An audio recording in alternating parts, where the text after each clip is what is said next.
OBC समाजाचा मोर्चा जो या समोर निघणार आहे आणि निश्चितच काढू, परंतु ओबीसी समाजाच्या ज्या मोर्चामध्ये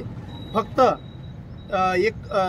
धनंजय मुंडे साहेब यांच्यावर होत असलेली खालची भाषा हे तर आहेच, किंवा वंजारी समाजात किंवा ओबीसीचं धनगर असतील, माळी असतील, बंजारा असतील किंवा मायक्रो ओबीसी असतील यांच्या समाजातील याचे अधिकारी असतील किंवा वकील असतील किंवा इतर जे शैक्षणिक म्हणजे महत्त्वाचे पदाधिकारी या सामाजिक किंवा राजकीय, मग याआधी सुद्धा मला वाटतं एक 6 महिन्याआधी किंवा वर्षाआधी छगन भुजबळ साहेब यांच्यावर एकेरी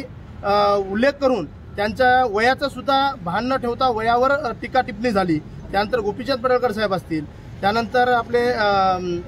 पंकजताई असतील, आता दमानिया लोकनेते आदरणीय गोपीनाथरावजी मुंडे साहेब यांना जाऊन 12 वर्ष झाले, तरी सुद्धा त्यांच्यावरही त्यांनी जे खालच्या पद्धतीची भाषा वापरून टीका केली हे एक महत्त्वाचं आहे। आणि ओबीसी समाजातील जे महामंडळ आहेत, मग महाज्योती असेल त्याला अद्यापपर्यंत वारंवार आम्ही आवाज उठवून निवेदन देऊन शासन निधी देत नाही। त्यानंतर शेळी मेंढी महामंडळ अहिल्यादेवी होळकरा यांच्या नावे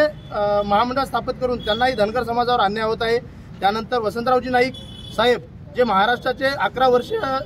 मुख्यमंत्री होते, त्यांच्या नावाने महामंडळ स्थापन केलं, परंतु ते महामंडळाला 1 रुपयाची दमडी सुद्धा हे शासन किंवा या आधीचं शासनही न देता, तसेच इतर मॅक्रो ओबीसी साठी केलेले महामंडळ आणि विविध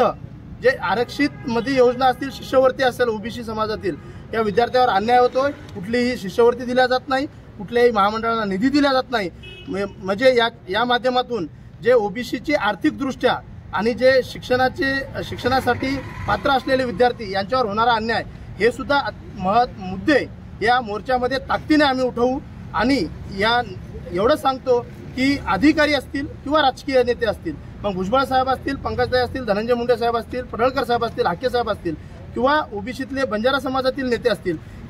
यानंतर जर काही विशिष्ट लोकांनी कुठलीही जात कोणत्या जातीच्या विरोधात नसते, मी पुन्हा एकदा सांगतो, जातीची इथं भांडणच नाहीत, भांडणं फक्त हे अडगळीत पडलेले नेते ज्यांना कुठल्याही प्रकारचा अभ्यास नाही, हे फक्त स्वतःचं राजकीय अस्तित्व साबित ठेवण्यासाठी महाराष्ट्राचं समाजात तेढ निर्माण करून भांडणं लावण्याचं काम करतायत। आणि ह्याच नेत्यांना कुठेतरी प्रत्युत्तर देण्यासाठी हा मोर्चा निघेल, एवढं मी सांगतो।